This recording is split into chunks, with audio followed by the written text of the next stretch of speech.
Shalom Bapak Ibu Saudara dikasih Tuhan, senang hari ini kita bisa berjumpa lagi dan izinkan saya hari ini berbagi lagi dari firman Tuhan yang saya ingin ajak kita baca dari 1 Samuel pasal yang ke-15. Bapak Ibu Saudara bisa membaca ayat pertama sampai dengan ayat yang ke-35 di rumah saudara. Tetapi untuk kesempatan kali ini saya akan mengajak kita membaca ayat yang ke-22 saja dari 1 Samuel pasal yang ke-15. Saya bacakan demikian firman Tuhan. Tetapi jawab Samuel, apakah Tuhan itu berkenan kepada korban bakaran dan korban sembelihan sama seperti kepada mendengarkan suara Tuhan?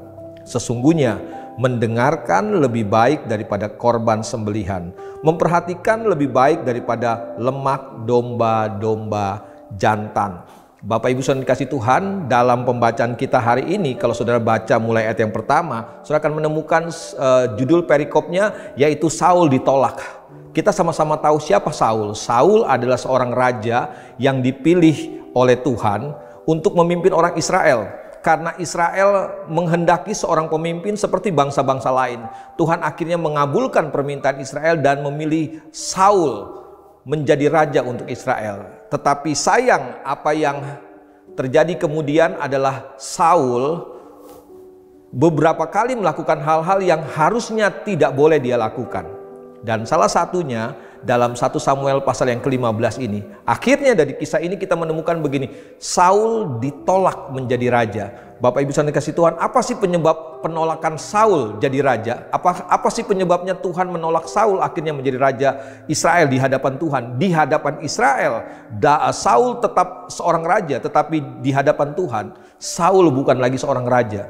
Kenapa? Kalau kita membaca mulai ayat pertama sampai ayat yang ke-35, saudara, saya bisa menyimpulkannya begini, sederhana saja, kenapa Saul ditolak oleh Tuhan? Karena Saul tidak taat kepada Tuhan. Apa yang menjadi ketidaktaatan Saul? Ketika Israel berperang, Tuhan sudah berfirman kepada Israel dan Saul bahwa tumpas semua musuh mereka. Semua musuh dari manusia maupun ternak-ternak harus dibinasakan semuanya. Tetapi sayang pada waktu itu Saul melihat begini bahwa ada korban-korban yang sayang kalau harus dibinasakan. Ada piaraan-piaraan, ada ternak-ternak yang sayang kalau dibinasakan semuanya, dibunuh semuanya. Oleh sebab itu, Saul berinisiatif untuk mengambil beberapa binatang peliharaan itu untuk dipersembahkan kepada Tuhan.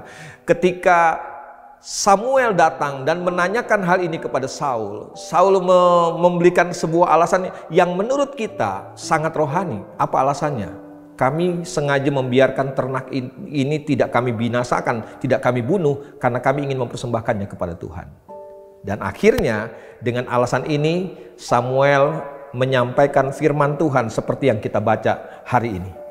Ternyata begini, dengar-dengaran, taat itu jauh lebih penting, jauh lebih berharga dibandingkan semua korban persembahan. Dengar Bapak Ibu Saudara dikasih Tuhan, bukan berarti kita tidak boleh berkorban, bukan berarti kita tidak boleh mempersembahkan korban bakaran, korban sembelihan kepada Tuhan. Bukan itu yang saya mau katakan ini, bukan semua itu tidak berkenan kepada Tuhan. Tetapi dalam konteks hari ini dalam pembacaan kita, firman Tuhan mau katakan begini, kalau harus dibandingkan, taat, dengar-dengaran jauh lebih penting dari semua yang bisa kita berikan kepada Tuhan.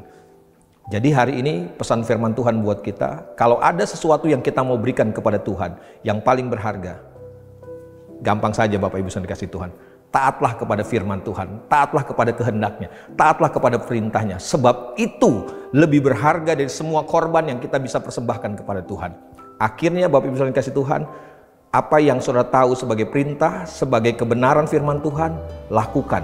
Cuma itu yang Tuhan harapkan dari hidup setiap kita. Dan dengar baik-baik, itulah korban terbaik yang kita bisa persembahkan kepada Tuhan.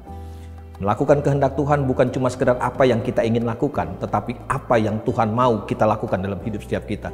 Supaya kita dengan demikian begini, nama Tuhan dipuji, dipermuliakan buat setiap kita.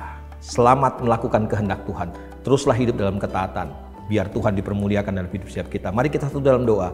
Kita berdoa buat firman Tuhan. Bapa, kami mengucap syukur buat firman Tuhan yang menyadarkan kami hari ini, mengingatkan lagi kami Tuhan, kalau ada korban yang bisa kami berikan kepada Tuhan dan itu berkenan di hadapan Tuhan, biarlah korban itu lahir dari ketaatan kami kepada Tuhan. Bukan karena sekedar kami mencari alasan supaya kami bisa menyenangkan hati Tuhan, karena firman-Mu berkata hari ini buat setiap kami, dengar-dengaran, taat, jauh lebih bernilai, jauh lebih berharga dari semua korban yang bisa kami berikan kepada Tuhan. Dengan demikian Bapa, kami boleh mempermuliakan Tuhan dengan korban kami lewat ketaatan kami. Tolong kami, berikan kami kekuatan, berikan kami kemampuan Tuhan, supaya kami terus mentaati Tuhan hari-hari ini Tuhan. Biar nama Tuhan dipuji, dipermuliakan dalam hidup setiap kami. Terima kasih Bapa. Kami bersyukur buat firman Tuhan. Kami percaya langit dan bumi pasti akan lenyap, tapi firman Tuhan tinggal kekal untuk selama-lamanya. Kami bersyukur buat firman-Mu demi nama Yesus Kristus Tuhan. Amin. Teruslah hidup dalam ketaatan. Tuhan memberkati kita.